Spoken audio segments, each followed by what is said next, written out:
안녕하세요. 최근에 제가 멘토를 하고 있는 아이가 부모님이 이혼할 것 같다며 상담 도중 눈물을 펑펑 쏟더라고요. 사실 너무 당황스러워서 어떻게 달래주어야 할지 몰라 처음에는 허둥지둥했어요. 사실 최근에 아이를 만나면서 어느 정도는 눈치를 채고 있기도 했어요. 멘토링이 끝나고 나서도 아이는 집으로 돌아가기를 주저했고, 늦은 시간인데도 남아서 공부를 더 하고 가겠다고 해서 제가 말리며 집 앞까지 데려다 준 적도 몇 번 있었거든요. 학생이 자기는 이제 어떻게 하냐며 너무 슬프게 울길래 뭐라고 위로를 해주어야 하나 고민하다가 제 이야기를 들려주었어요. 저 역시 어릴 때 부모님의 사이가 좋지 않아 엄마와 아빠가 따로 살았거든요. 저는 어머니께서 집을 나가신 케이스였고, 학창시절에는 너무나도 힘들었지만 그래도 지금은 엄마와 잘 지내고 있다는 이야기를 들으면 아이가 조금이나마 안심하고 마음을 잡을 수 있지 않을까 싶었어요. 물론 아이한테는 좋은 부분만 이야기해주며 희망을 잃지 않도록 해주었지만 사실 제 삶은 좋은 부분만 있지는 않았어요. 이혼 가정이라 겪어야 했던 힘든 부분도 있었고, 엄마 없이 자라는 동안 어려운 일이 한둘이 아니었죠. 초등학교 1, 2학년쯤까지 꽤 잘 살았던 우리 가족은 세상 부러울 게 없었어요. 아빠의 사업은 순탄하게 흘러갔고, 언제나 바쁜 와중에도 시간을 내어 저와 잘 놀아주던 분이었어요. 거기에 늘 자상하고 다정하고 요리까지 잘하는 어머니도 제 자랑이었죠. 그런 두 분 사이에서 무남동녀 외동딸로 태어난 저는 아빠와 엄마에게 공주 대접을 받으며 자랐어요. 그런 행복이 영원할 줄 알았지만 세상에는 좋은 일만 일어나지는 않더라고요. 아빠의 지인분께서는 좋은 투자처가 나왔다는 것을 빌미로 큰돈을 무리해서 투자하도록 만들었어요. 속는 사람에게 무슨 잘못이 있겠어요. 작정하고 속이는 사람이 잘못된 거죠. 게다가 믿었던 지인이었으니 아빠는 더더욱 속을 수밖에 없었고요. 결국 아빠는 큰돈을 날리게 되었고, 당장 그 돈을 마련하기 위해 담보로 잡았던 공장과 우리 집, 차, 우리 가족이 가지고 있던 모든 것은 더 이상 우리 소유가 아니게 되었어요. 엄마가 제 이름으로 모아두었던 통장 하나를 겨우겨우 지켜서 저희는 반지하에 방 2개짜리 집으로 이사를 하게 되었고, 제가 좋아하던 피아노도 예쁜 제 침대와 책상도 모두 두고 그곳을 떠나야 했어요. 태어나 처음으로 살아보는 반지하라는 곳은 어린 저에게 엄청난 충격이었어요. 창문 앞으로 사람들이 지나다니는 소리가 들리고 늘 어두침침하고 퀴퀴한 냄새가 집안을 가득 메웠죠. 침대와 책상, 옷장, 피아노가 있던 제 방은 작은 책상을 놓고 제가 누우면 꽉 찰 정도로 줄어들었어요. 인형의 집 방 한 칸도 이거보다는 크겠다는 생각을 했죠. 그래도 엄마는 비록 이런 집이지만 잘 살아보겠다고 온종일 집 곳곳을 쓸고 닦으며 청소했어요. 전업주부로 지내던 엄마도 생활비를 마련하기 위해 일을 시작해야 했기에 동네 마트에서 일을 시작했죠. 그리고 그렇게 번 월급으로 핑크색 페인트를 사서 직접 제 방문을 칠해주었어요. 햇빛도 제대로 들지 않는 반지하에 핑크색 페인트를 칠해봤자 뭐하냐고 화를 냈지만 엄마는 우리 딸 조금이라도 예쁜 곳에서 지내게 해주고 싶어서 라며 멋쩍은 듯 웃었어요. 그리고 그 무렵 아빠와 엄마는 자주 다투기 시작했어요. 늘 부족한 생활비에 당장 급하니 아무 일이라도 시작하라는 엄마의 등살에도 사업가가 어떻게 아무 일이냐 하냐고 화를 내며 매일 술만 마시던 아빠. 두 분은 방에서 매일같이 서로 소리치며 싸웠고, 좁은 집에서 저는 오롯이 그 다툼 소리를 들어야 했어요. 그래서 부모님이 이혼한다고 하셨을 때 차라리 이제부터 싸우는 소리는 안 듣겠구나. 잘 됐다고 생각했어요. 우리 가족은 하루아침에 달라진 삶에 적응하느라 각자 고군분투했어요. 아빠 역시 나름대로 정말 힘드셨을 테고, 엄마 역시도 일이라고는 해본 적도 없는데 온종일 마트에서 짐을 나르고 계산하고 물건을 정리하고 참 많이 힘드셨을 거예요. 그리고 한창 예민한 사춘기 나이인 저 역시도 그 당시 정말 많이 힘들었어요. 그럭저럭 잘 살던 집안에서 늘 예쁘고 깔끔하게 하고 다니며 새 가방, 새 신발, 학용품도 늘 새 것에 예쁜 디자인으로 가지고 다녔는데 어느 날부터인가 가방도 신발도 더 이상 새로운 것을 하고 다니지 않았고, 사용하는 공책, 볼펜조차도 문구점에서 저렴하게 파는 것들로 바뀌었죠. 학교 끝나고 친구들이랑 시내에 나가 놀아도 저는 늘 다이어트 한다는 핑계로 간식도 사 먹지 않았고, 어느 순간부터는 친구들이랑 어울려 다니는 것도 피하게 되었어요. 자주 친구들을 집에 불러 같이 놀기도 했는데, 이제는 친구들을 집에 초대하지도 않았죠. 특별한 날이 있을 때마다 저는 더 괴로워졌어요. 소풍, 수련회 등 꾸며서 입어야 할 때, 항상 새로운 옷을 입거나 친한 친구들이랑은 예쁜 티셔츠 같은 것을 맞춰 입고 다니기도 했는데, 어느 순간부터인가 저는 늘 같은 옷을 입고 다녔거든요. 어느 날부터인가 소풍에서 다녀오면 사진 속에 늘 똑같은 옷을 입고 있는 제 모습이 너무 싫어 소풍을 다녀와서 받은 사진을 다 찢어버린 적도 있어요. 친구들에게는 이게 더 예쁜 것 같아서 라고 변명하기는 했지만, 늘 미용실 가서 다듬던 머리카락도 돈을 아끼느라 가지 않게 되면서 앞머리도 자르지 못하고 아무렇게나 기르고 다녔죠. 그리고 이런 변화는 아이들 사이에서 꽤 빨리 들켰어요. 아이들은 어떤 면에서는 의외로 눈치가 아주 빠르니까요. 우리 집이 망했다는 사실이 아이들 사이에서 소문으로 퍼지고, 몇몇 아이들은 제가 지나갈 때 곰팡이 냄새난다, 어디서 키키한 냄새나지 않아? 하며 까르르 웃어버리기도 했죠. 그 아이들에게는 흔한 장난이었을지 모르지만, 그 당시 역시나 같은 또래의 아이였던 저에게는 매우 큰 상처였어요. 학교에서도 집안에서도 어디 하나 제대로 마음 놓을 곳이 없었던 저는 점점 의기소침한 아이로 변해갔어요. 하지만 제가 점점 시무룩하고 의기소침하게 변해가도 늘 싸우기 바빴던 부모님에게는 안중에도 없었죠. 햇빛이 들지 않는 좁은 방 안에서 부모님이 싸우는 소리를 들을 때마다 마지막으로 아빠가 사주었던 철진한 mp3의 음악을 가장 크게 틀어 귀를 막았어요.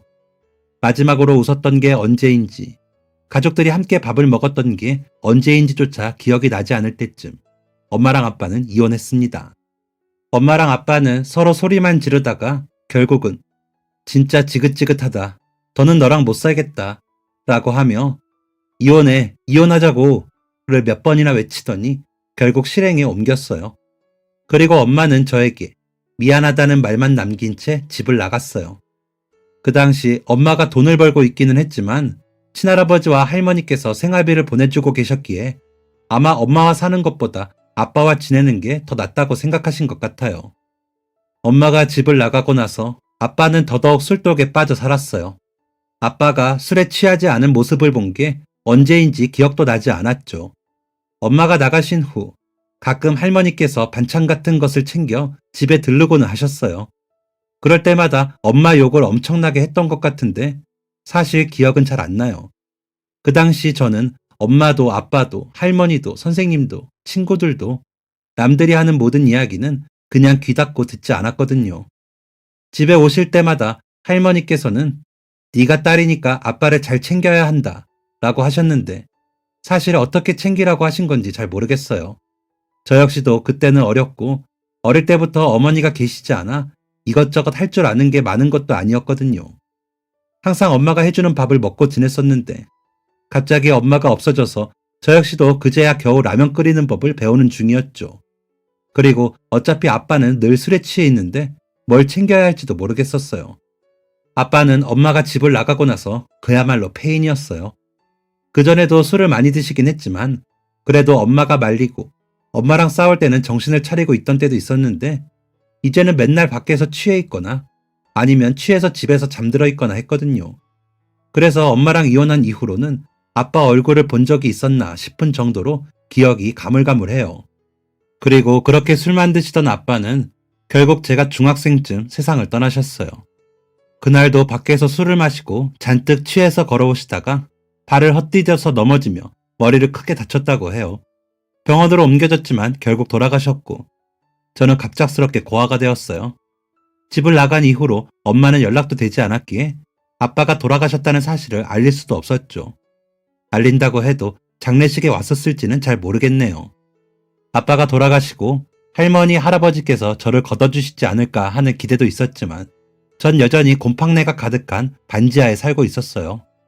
할머니, 할아버지는 큰아버지께서 모시고 있는데 그 집도 이미 식구가 많아서 저 하나 들어갈 자리가 없었거든요. 그래서 여전히 생활비만 보태주시고 저는 혼자서 생활했었어요. 정부에서 나오는 지원금을 보태서 어떻게 생활을 이어나갔죠. 그래도 참 다행인 건 어릴 때부터 제가 공부를 잘했어요. 생활이 어려워질수록 저는 더 이악 물고 공부했어요. 부모님의 이혼, 가난, 어머니의 부재와 아버지의 죽음까지. 다른 것들은 제가 어떻게 할 수 없는 부분들이었지만 공부만은 제 마음대로 할 수 있는 부분이었거든요. 열심히 하고 남들보다 노력하면 남들보다 앞서 나갈 수 있는 내가 노력한 만큼 결과가 나오는 게 공부였어요. 어두운 구렁텅이에 빠진 것 같은 제 인생에서 제가 유일하게 마음대로 할 수 있는 것이 바로 공부였죠. 그래서 공부는 제 유일한 장점이자 특기, 그리고 마지막 자존심 같은 거였어요. 동물들이 위험한 상황에서 몸을 부풀리듯 저는 성적을 부풀렸죠. 게다가 공부 잘하는 아이는 주변에서 쉽게 무시하지 않았어요. 선생님들은 늘 기대를 걸었고 친구들은 그런 저를 은근히 따돌리긴 했어도 함부로 대할 수는 없었죠. 자신들이 모르는 것을 물어보거나 시험 끝나고 답을 맞히기 위해서라도 제 앞에서는 대놓고 저를 무시하지는 않았어요. 고등학교에 진학하고 나서도 공부는 놓지 않았어요. 다만 이제 슬슬 대학에 대해서 고민해야 할 때였죠. 시험 준비를 열심히 하고 있지만 그래도 장학금을 받지 못하고 대학에 갈 경우도 생각해야 했어요. 그렇게 큰 금액을 할아버지 할머니께서 내주지도 않으실 거고요. 그래서 고등학교에 진학하고 나서는 아르바이트를 시작했어요. 처음에는 동네 패스트푸드점에서 일을 시작했어요. 시간 날 때마다 할 수 있었고 거리도 가까워서 출퇴근하기도 편했거든요. 그리고 식사도 때울 수 있어서 여러모로 장점이 많았어요. 다만 최저임금이라 짧게 일하는 것만으로는 등록금을 마련할 정도로 돈을 모으기 힘들다는 단점이 있었죠. 그러던 중 한 친구가 놀이공원에서 하는 인형 탈 알바를 소개해 주었어요. 방학 때 가끔 아는 분 통해서 아르바이트 하는데 시급도 최저임금보다 높고 주말에 몰아서 일할 수 있어서 시간 쓰기도 유용할 거라고요. 그래서 그때부터 주말에는 놀이공원에서 인형 탈 알바를 시작했어요. 인형 탈은 생각보다 무거웠어요. 온종일 크고 무거운 인형 탈을 머리에 쓰고 몸에는 털로 가득 덮인 인형 옷을 입었어요. 추운 날에도 밖에 서 있으면 땀이 났어요. 게다가 날씨가 더워지면 정말 죽을 맛이었죠. 잠깐만 서 있어도 땀이 비가 오듯이 쏟아지는데 그 와중에 사람들에게 인사도 하고 춤도 추고 그 넓은 놀이공원을 돌아다니며 사람들과 사진도 찍어주어야 했어요. 탈을 벗고 나면 정말 금방이라도 쓰러져 버릴 것처럼 힘들었어요. 그래도 생각보다 페이가 좋아서 그나마 그게 유일한 위로였죠. 인형 탈 알바하면서 더위와 땀, 탈 안에서 나는 불쾌한 냄새까지 수많은 단점이 있었지만 그중 가장 최악이었던 것은 바로 놀이공원을 방문하는 손님들이었어요. 손님이 많아서였냐고요? 아니요. 그럼 손님들이 나빠서였냐고요? 그것도 아니에요. 오히려 아주 반대죠. 손님들이 너무 행복하고 신이 나서 그게 너무 힘들었어요. 놀이공원에 출근하기 위해서 지하철역에 내리면 그 입구를 가기도 전부터 들뜬 사람들을 마주하게 돼요. 친구들, 연인들, 특히 가족들끼리 온 사람들. 주말에 아르바이트 하기 위해 전날까지 밤이 새도록 공부를 한 제가 지친 몸을 이끌고 놀이공원을 향해 갈 때 예쁘고 멋있게 차려입은 잔뜩 신난 사람들의 웃음소리가 들려요. 그 사람들 얼굴에는 그늘도 하나 없어 보이고 저 빼고 그곳에 있는 모든 사람이 행복해 보여요. 마치 저는 흑백의 무성 영화인데 그 사람들만 컬러 텔레비전인 것 같아요. 놀이공원 안은 사람들의 비명과 신난 웃음소리가 가득해요. 다들 행복해 보이고 그곳에서 저는 제 얼굴조차 인형 탈 뒤에 숨어 그 사람들을 지켜봐요. 그냥 그곳에 있으면 내가 아무것도 아닌 존재가 된 것 같아요. 차라리 인형 탈 덕분에 그나마 사람들이 나에게 인사해주고 반겨주는 느낌. 이 세상에 나를 알아주는 사람은 아무도 없는데. 저는 마지막으로 그렇게 행복하게 웃어본 적이 언제인지도 모르겠는데 사람들은 항상 웃고 있어요. 물론 그들도 각자의 고민이 있겠지만 그 순간만큼은 그런 것들을 털어버리겠죠. 저한테는 그런 순간도 없는데 말이에요. 특히 가족들과 함께 온 아이들을 보면 더 마음이 힘들었어요. 부모님이 사주신 솜사탕이나 아이스크림, 추로스를 들고 혹은 동물 머리띠를 맞춰서 신나서 사진을 찍는 가족들을 보면 저도 모르게 눈물이 쏟아질 것 같았어요. 그럴 때는 차라리 인형탈을 쓰고 있어서 다행이라는 생각도 들었죠. 그리고 온종일 사람들의 행복한 얼굴을 보고 웃음소리를 듣다가 캄캄한 반지하로 돌아와 불을 켜면 집안에 고여있던 곰팡내와 차가운 공기가 제 숨을 먹게 하는 것 같았어요. 그런데도 돈을 많이 주니까. 이 돈을 모아서 나는 대학을 가야 하니까. 좋은 대학에 가서 좋은 직장을 얻고 돈을 많이 벌어야 이런 삶에서 벗어날 수 있으니까. 지금 좀 힘들어도 괴로워도 이 악물고 버티자고. 그렇게 매일을 눈물을 닦으며 생각했어요. 그러던 어느 날이었어요. 한 5살쯤 되어 보이는 여자아이가 벤치에 앉아서 울고 있더라고요. 저는 가까이 다가가서 아이에게 인사를 했어요. 아이는 인형을 보더니 눈물을 잠시 멈추고 저를 쳐다봤어요. 주변을 둘러보았지만 아이의 부모님이나 가족으로 보이는 사람은 없었어요. 저는 아이에게 누구랑 같이 왔는지, 같이 온 사람은 어디 있는지 물어보았어요. 아이는 가족들이랑 같이 왔다고 이야기하더라고요. 화장실을 갔다가 나오는 길에 퍼레이드가 지나가길래 따라갔는데 뒤돌아보니 가족들이 없었다고 했어요. 어디 화장실이었는지도 잘 기억이 나지 않아서 혼자 벤치에 앉아 울고 있던 거더라고요. 저는 우선 아이에게 부모님 인상착의를 물어보았지만 잘 기억이 나지 않는다며 다시 울음을 터뜨렸어요. 처음 잃어버린 장소가 거기도 아니고 워낙 넓은 곳이다 보니 가족들이 찾기도 힘들 것 같아서 아이를 데리고 안내센터로 가서 방송해야겠다 싶었어요. 혹시 가족들도 그쪽으로 왔을지도 모르고요. 그래서 아이에게 부모님을 찾는 것을 도와주겠다고 같이 길을 나섰죠. 아이를 데리고 센터에 도착하자 마침 아이 인상착의를 이야기하며 가족들이 찾아왔었다고 하더라고요. 그래서 안내방송을 하고 아이 보호자가 나타나기를 기다렸어요. 그리고 한 아주머니가 문을 열고 들어오자 아이가 울먹이면서 달려가 안기더라고요. 그리고 그 아주머니를 보자마자 숨이 멎는 것 같았어요. 아주머니는 얼마나 찾아다녔는지 모른다고. 어디 아픈 곳은 없냐? 다치진 않았느냐? 무서운 사람은 만나지 않았느냐고 엄청 다정하고 걱정스러운 말투로 물어보더라고요. 아이의 머리를 쓰다듬고 이곳저곳을 살펴보며 다친 곳은 없는지 봐주고 우는 아이를 달래며 꼭 안아주었어요. 그리고 그렇게 다정하고 걱정스럽게 아이를 살펴봐주는 그 여자분은 제 엄마였어요. 오래전 저를 두고 아빠와 이혼 후 집을 나가버리고 2번 다시 연락하지 않았던 그 엄마요. 그래, 우리 엄마 저렇게 다정한 사람이었지. 새삼 느꼈어요. 아이의 머리를 쓰다듬어주고 걱정해주는 그 눈빛을 보니 새삼 어릴 때 저를 그렇게 봐주던 엄마의 모습이 떠올랐어요. 맞아요. 한때는 엄마가 저도 저렇게 봐주셨었죠. 그랬구나. 엄마는 이혼 후에 새로운 삶을 찾았었구나. 그래서 나 같은 건 잊어버렸던 거구나 싶었어요. 재혼도 하고 새로 아이도 낳고 그동안 연락 한 번 없었던 이유를 이제야 알았어요. 제가 없는 새로운 삶을 엄마는 시작했던 거네요. 그 광경을 보고 있으니 가슴이 찢어질 것 같았어요. 나는 그동안 혼자서 너무나 힘들었는데 엄마는 새로운 사람도 만나고 아이도 낳고 이런 놀이공원에서 함께 놀러 오면서 저렇게 행복하게 잘 살고 있었구나 싶은 생각이 드니 마음이 너무 아프더라고요. 그래서 인형탈을 쓴 채로 속으로는 엄청나게 울었어요. 눈물이 미친 듯이 쏟아지고 저는 혹시나 엄마가 저를 알아챌까 서둘러 안내소를 나오려고 했어요. 대충 고개를 숙여 인사를 하고 안내소를 빠져나오자 뒤따라 나오던 2사람의 목소리가 들렸어요. 아주머니, 엄마랑 아빠는 어디 있어요?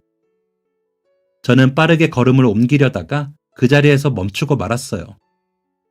사장님이랑 사모님은 저기 바깥쪽까지 아가씨 찾으러 간다고 가셨다가 지금 오고 계시는 중이에요. 제가 가장 가까워서 먼저 도착했고요. 저도 모르게 뒤를 돌아봤어요. 제가 제대로 들은 게 맞는다면 분명 아주머니라고 불렀거든요. 저는 너무 반갑게 달려가서 안기길래 분명 엄마일 거라고 생각했는데 아이의 엄마는 따로 있었나 봐요. 저도 모르게 인형탈을 쓴 채로 2사람을 뚫어져라 쳐다보고 있었나 봐요. 아이가 아주머니라고 불렀던 저희 엄마가 제 인형탈 앞으로 손을 흔들면서 괜찮은지 물어보더라고요. 괜찮으세요? 괜찮아요? 아, 네, 괜찮습니다. 오늘 저희 아가씨 찾아주셔서 너무 감사합니다. 아이, 어머니 아니세요? 아, 엄마는 아니고요. 저는 이 가족분들을 위해 일하고 있는 사람이에요. 그럼 이 아이 어머니가 아니신 거예요? 저도 모르게 울먹이면서 다시 물어봤어요. 엄마는 의아하다는 표정으로 저를 쳐다보았죠. 네, 어머니는 아닌데 혹시 문제라도. 저는 인형 탈을 벗고 땀과 눈물이 범벅이 된 얼굴로 엄마를 마주했어요. 탈을 벗을 때까지 계속 도통 모르겠다는 표정으로 저를 쳐다보던 엄마는 제 얼굴이 보이자 깜짝 놀라 눈이 동그랗게 커졌죠.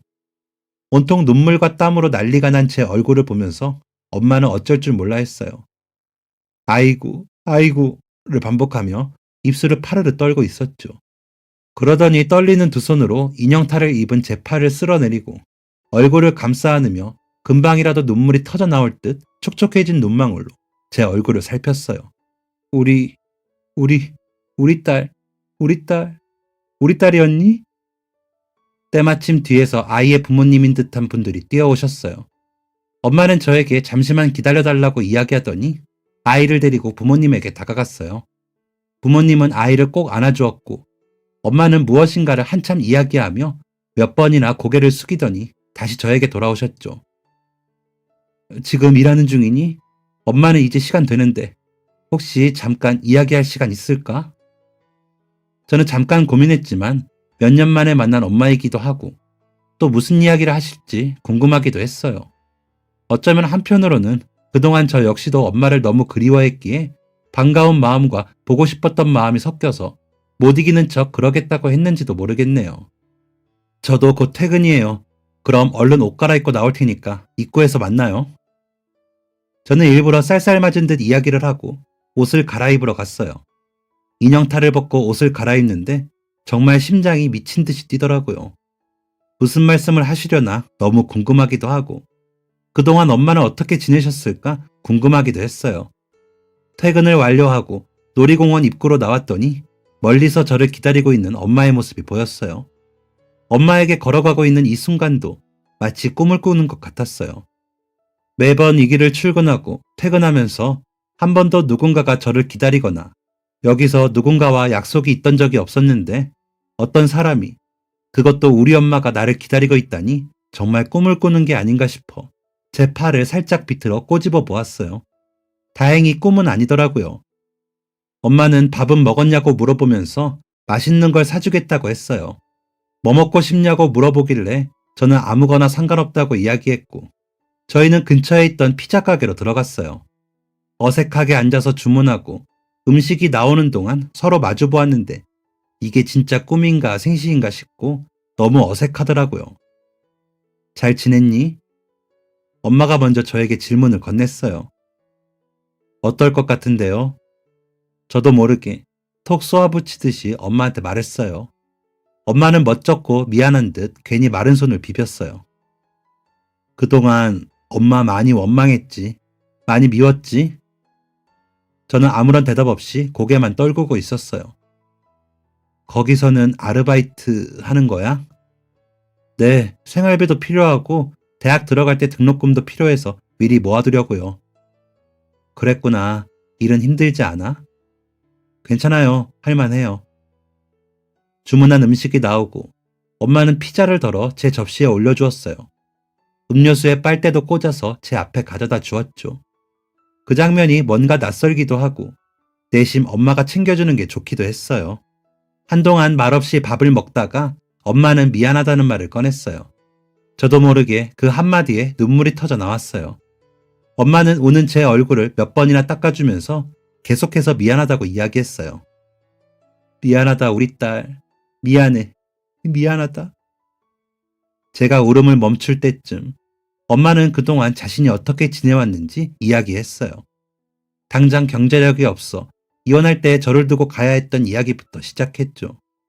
그렇게 저를 두고 아는 분이 소개해준 식당에서 일을 시작했다고 했어요. 식당 뒤편에 있는 쪽방을 저렴한 월세로 빌려주던 곳이라 그곳에서 일을 하며 돈을 모았다고 해요. 빨리 돈을 모아서 저랑 같이 살고 싶었다고.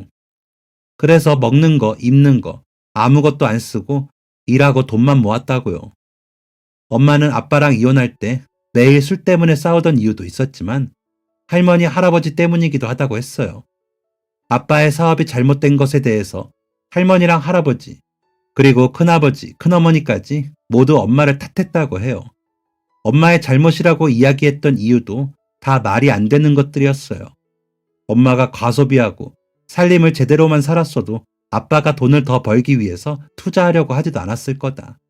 다 너 때문에 걔가 더 돈을 벌려고 무리하게 투자를 한 거 아니냐고 비난을 했다고 해요.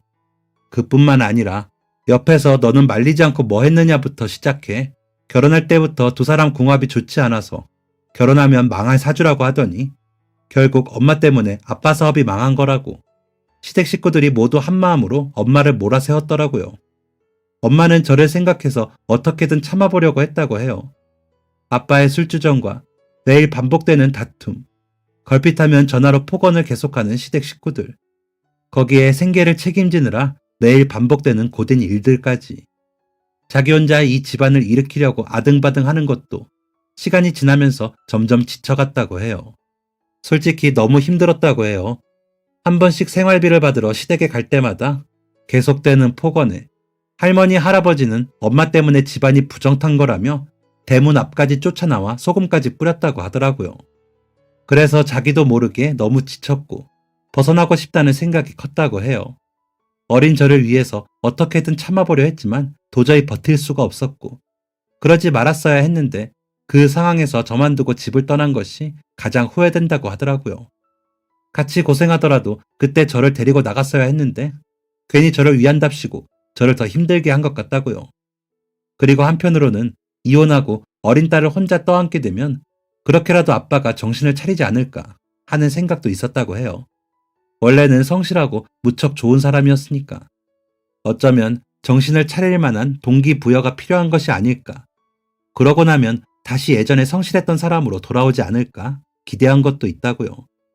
하지만 아빠는 달라질 생각을 하지 않았고 집을 나가 저와 함께 살 터전을 마련하는 과정도 쉽지 않아서 저를 다시 데려가는 것도 쉽지 않았다고 했어요. 너한테는 어쩌면 다 변명처럼 들릴지도 몰라. 맞아. 사실 이런 것들은 다 변명이지. 너랑 같이 살 의지가 있었다면 어떻게든 그렇게 했을 텐데 미안하다. 엄마라는 사람이 자식을 두고 그렇게 떠나버려서. 그런데 엄마는 정말 너를 버리고 가거나 너랑 인연을 끊을 생각은 아니었어. 엄마의 꿈은 항상 다시 우리 딸이랑 같이 행복하게 사는 거였어. 근데 행복하게 살기 위해서는 돈이 충분히 필요했고 그 시간이 너무 오래 걸렸지. 여기저기 식당에서 일하다가 한 부잣집에서 내가 만든 반찬 맛이 좋다면서 자기 집에 들어와 상주 도우미를 할 생각은 없냐고 물어보더구나. 식당에서 받던 급여보다 더 높은 돈을 제시했는데 그 집에 들어가서 일하면 너랑 같이 살 계획은 또 미룰 수밖에 없었지. 그렇지만 그만큼 더 빨리 돈을 많이 모으면 너랑 더 좋은 집, 더 괜찮은 곳에서 살 수 있을 거라는 생각에 차마 거절할 수 없더구나. 그 사이 네 아빠가 돌아가셨다는 소식을 들었는데 찾아가 보고 싶었지만 어머님이랑 아버님, 아주버님 부부가 나를 어떻게 대할지 네 앞에서 그런 모습을 보이고 싶지 않아서 그냥 멀리서 잠깐 보고 돌아 나왔어. 너희 아빠가 돌아가신 이후로 보호자가 너희 할아버지 할머니로 바뀌었더구나. 용기 내서 두 분을 찾아간 적도 있어. 너랑 살고 싶다고. 그랬더니 단호하게 안 된다고 하시더구나. 절대 안 된다고. 자기 집 손녀를 어딜 감히 데려가냐고 말이다. 그리고 네가 나를 다시는 보고 싶지 않다고. 자기 버리고 간 엄마랑은 다시는 만나고 싶지 않다고. 그렇게 이야기했다고 하셨어. 그 이야기를 듣고 그럴 수도 있겠다 싶었어. 엄마가 너를 버리고 갔다고. 그렇게 알고 있으니 이 엄마가 너무 미워서 정말 두 번 다시 보고 싶지 않을 수도 있겠다. 그래도 네가 어른이 되면 조금 더 나이가 들면 엄마를 이해해 줄 수도 있지 않을까 하는 기대를 아주 조금은 남겨두었지. 너는 몰랐겠지만 그동안 집 근처에서 너를 기다렸다가 보고 온 적도 있고 학교 앞에서 너를 기다렸다가 몰래 보고 간 적도 있어. 엄마는 너를 버린 게 아니야. 항상 너를 생각하고 있었고 항상 우리가 다시 만날 날을 기다리고 있었어. 언젠가는 우리가 서로 마주보고 이야기 나누고 다시 함께 잘 지낼 수 있지 않을까. 그런 기대를 매일 꿈꿨어. 하지만 그래도 어린 너를 떠날 때 엄마 혼자 그렇게 나가버린 건 정말 미안해. 정말 미안했어, 우리 딸. 엄마는 제 손을 붙잡고 미안하다고 이야기하며 눈물을 흘리셨어요. 저는 그동안 제가 보고 싶어서 몰래 저를 찾아왔었다는 엄마의 이야기에 같이 눈물을 흘렸죠. 어릴 때 저를 두고 떠났다고 생각했는데 사실 엄마는 몸만 저를 떠났지 마음은 한 번도 저를 떠난 적이 없던 거였어요. 이 사실을 조금 더 일찍 알았더라면 엄마를 덜 미워하고 제 마음도 덜 힘들었을 텐데, 그리고 어쩌면 엄마랑 같이 살며 잘 지낼 수도 있었을 텐데, 이 모든 것을 이제야 알게 된 것이 안타까웠어요. 저는 엄마에게 저도 그동안 엄마를 많이 보고 싶어 했다고 말했어요. 할머니, 할아버지가 하신 말씀은 사실이 아니라고. 어릴 때 나를 두고 떠난 엄마가 미워질 때도 있었지만 미운 만큼 아주 그리웠고 항상 보고 싶었고, 사실은 엄마랑 같이 살기를 저 역시도 매일 꿈꿨었다고요. 그렇게 저희 두 사람은 그동안 서로에게 쌓여있던 오해를 풀게 되었어요. 그리고 당장은 수험 생활도 얼마 남지 않아 학교를 옮기기도 그렇고, 엄마도 현재 일하는 곳에서 상주 도우미로 일을 하는 거라 저희가 함께 사는 것은 수능이 끝난 다음으로 미루기로 했어요. 대신 그 이후부터 제 삶이 조금 달라졌어요. 엄마는 일주일에 이틀 정도를 쉬시는데 그때마다 우리 집으로 와서 제 밥도 챙겨주시고 하룻밤 자고 다시 일하는 곳으로 돌아갔어요. 항상 귀찮기도 하고 생활비도 아낄 겸 밥도 제대로 먹는 둥 마는 둥 하던 저를 위해 반찬도 만들어서 냉장고에 넣어두시고, 국이나 찌개, 밥은 바로 해동해서 먹을 수 있도록 얼려서 냉동실에 챙겨두셨어요. 그리고 엄마가 집에 오는 날이면 늦은 시간까지 함께 이야기를 나누다가 잠이 들기도 하고, 학교 앞으로 엄마가 데리러 오셔서 함께 외식하고 집으로 돌아가는 날도 있었어요. 엄마가 용돈도 챙겨주시는 덕분에 저는 필요한 문제집도 마음껏 살 수 있었어요. 등록금 마련을 위해서 아르바이트는 계속했지만 더 이상 그 놀이공원에 가는 게 힘들거나 괴롭지 않았어요. 저에게는 엄마를 다시 만날 수 있게 해준 고마운 곳이기도 하고, 또 저 역시도 여기 있는 사람들처럼 함께 행복하게 웃을 수 있는 사람이 있으니까요. 주변에서 무슨 좋은 일이 있냐고 물어볼 만큼 제 표정도 한결 밝아졌어요. 그래서인지 공부도 전보다는 더 잘 되는 것 같았어요. 모의고사 성적도 차곡차곡 오르고 있고, 제가 목표하고 있는 대학에 가는 것도 걱정이 없었죠. 드디어 오랫동안 기다렸던 수능날이 되었어요. 전날부터 엄마는 엿이랑 사탕, 초콜릿을 잔뜩 사서 수능 도시락을 쌀 재료까지 알차게 챙겨 집으로 왔어요. 저는 엄마랑 같이 따뜻한 저녁을 차려 먹고 엄마가 깎아주는 과일을 먹으며 마지막으로 체크해야 할 부분을 훑어보고 편안한 마음으로 잠이 들었어요. 그리고 다음날 엄마는 수험장까지 저를 바래다 주시고는 간절한 마음으로 기도를 하며 제가 수능이 끝날 때 다시 데리러 와주셨어요. 저는 예상했던 만큼 시험을 잘 본 것 같아 가벼운 마음으로 시험장을 빠져나왔어요. 엄마는 저를 보더니 눈물을 훔치시면서 그동안 정말 고생 많았다며 좋은 결과 있을 거라고 응원을 해주셨죠. 엄마가 따뜻하게 안아주시는데 저도 모르게 또 울컥해서 저희 모녀는 그만 또 시험장 앞에서 엉엉 울고 말았네요. 드디어 기다리던 시험 성적이 나왔고 예상보다 훨씬 잘 나온 점수 덕분에 제가 가장 원하던 대학에 원서를 쓸 수 있었어요. 합격 발표를 기다리는 동안도 엄마는 저와 함께 해주셨죠. 그리고 역시나 예상대로 당당하게 합격했습니다. 너무 기뻐서 합격 발표가 나오자마자 저는 엄마한테 전화했어요. 엄마 또한 그 이야기를 듣고 너무 기뻐하시더라고요. 그리고 엄마가 쉬는 날 저는 엄마를 모시고 제가 합격한 대학을 둘러보러 갔어요. 엄마는 건물들도 다 좋은 것 같고 학교 운동장도 너무 좋고 예쁘다며 아이처럼 들떠 있더라고요. 그러면서 우리 딸이 그동안 혼자서 지내면서도 이렇게 좋은 대학교에 합격하다니 엄마는 너무 뿌듯하고 자랑스럽고 또 한편으로는 아주 미안하다고 했어요. 저희는 눈물샘이 또 터지기 전에 서로 이렇게 좋은 날 울면 안 되지 하면서 서로 눈물이 나지 않도록 손부채질하며 웃었어요. 저는 그동안 모아두었던 돈으로 입학금과 등록금을 내려는데 엄마가 통장 하나를 내미셨어요. 이게 뭐냐고 물었더니 엄마는 집을 나간 이후로 제 생각하면서 모아둔 돈이라고 하시더라고요. 저랑 같이 살기 위해서 우리 학교 근처에 전셋집을 하나 얻었다고 했어요. 그리고 제 등록금도 다 마련해 두었다며 주시더라고요. 깜짝 놀라 손사래를 치면서 엄마에게 그동안 아르바이트해서 모아둔 돈이 있어 괜찮다고 했지만 제 생각하면서 모아둔 돈인데 저한테 안 쓰면 엄마가 어디에 쓰겠냐며 받으라고 하셨죠. 그리고 대학 가면 등록금이 아니어도 교재비도 비싸다고 하고 옷이나 화장품도 필요하고 또 친구들이랑 어울리려면 이래저래 드는 돈도 많다고 들었다며 받아두라고 했어요. 대학에 입학하기 전 저는 짐을 정리하고 어머니와 함께 살 새로운 집으로 이사를 했어요. 신축 빌라의 3층으로 크고 넓지는 않지만 엄마랑 제가 살기에는 충분한 크기에 곰팡내도 없고 낮에는 햇빛이 거실에 잘 들어오는 따뜻한 집이었죠. 엄마는 이제 상주도우미는 더 이상 하지 않으려고 다른 곳으로 직장을 옮기려고 했지만 일하던 집에서 이야기를 듣더니 그럼 출퇴근을 하는 것으로 하자며 근무 시간을 조정해 주셨다고 해요. 덕분에 새 집에서 엄마는 아침에 출근하고 저녁에 퇴근해서 제가 있는 집으로 돌아왔어요. 저도 오전에 수업을 하러 갔다가 아르바이트를 마치고 저녁에 엄마가 계신 집으로 돌아왔고요. 집에 문을 열고 들어오면 우리 딸 왔어? 오늘도 고생 많았지? 하는 엄마의 목소리가 제일 먼저 들리는데 그럴 때마다 기분이 너무 좋고 행복했어요. 거의 매일 같이 저녁도 먹고 시간이 맞을 때면 함께 쇼핑도 다니고 영화도 보러 다녔어요. 제가 받은 장학금으로 엄마랑 처음으로 해외여행도 다녀왔어요. 어릴 때처럼 엄마랑 같이 바닷가에서 물장구도 쳤죠. 리조트에서 같이 마사지도 받으면서 제대로 힐링도 했어요. 그렇게 제가 대학을 졸업하고 어학연수를 캐나다로 1년 다녀올 때까지 엄마는 옆에서 응원도 해주고 혹시나 우리 딸 힘들까봐 살뜰하게 챙겨주었어요.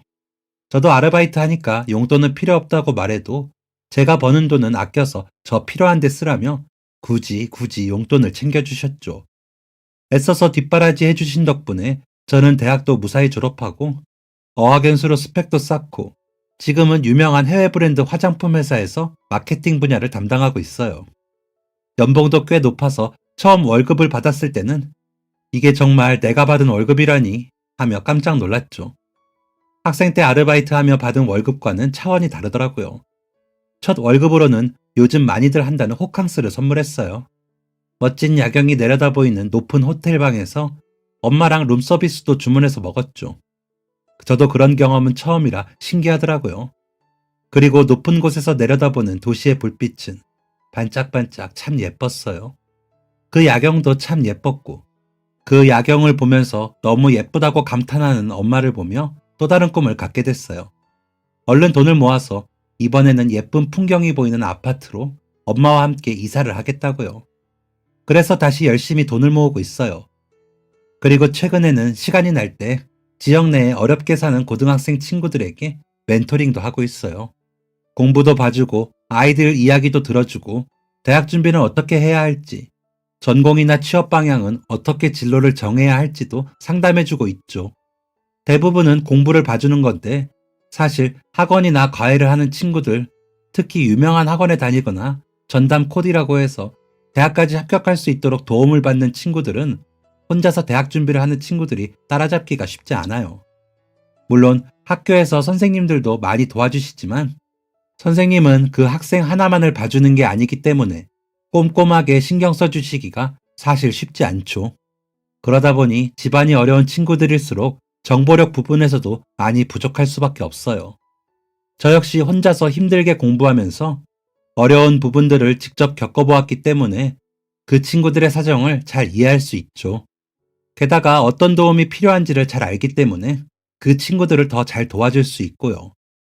그래서 이런 것도 재능이라고 말한다면 조금 부끄럽지만 그래도 제가 잘 알고 잘 하는 부분이기 때문에 멘토링을 시작하게 되었어요. 요즘은 직장 생활에 멘토링에 엄마랑 데이트를 예전만큼 자주는 못하지만 그래도 여전히 시간 날 때마다 손 꼭 잡고 재밌는 곳도 구경 다니고 맛있는 것도 먹으러 다니며 행복하게 지내고 있어요.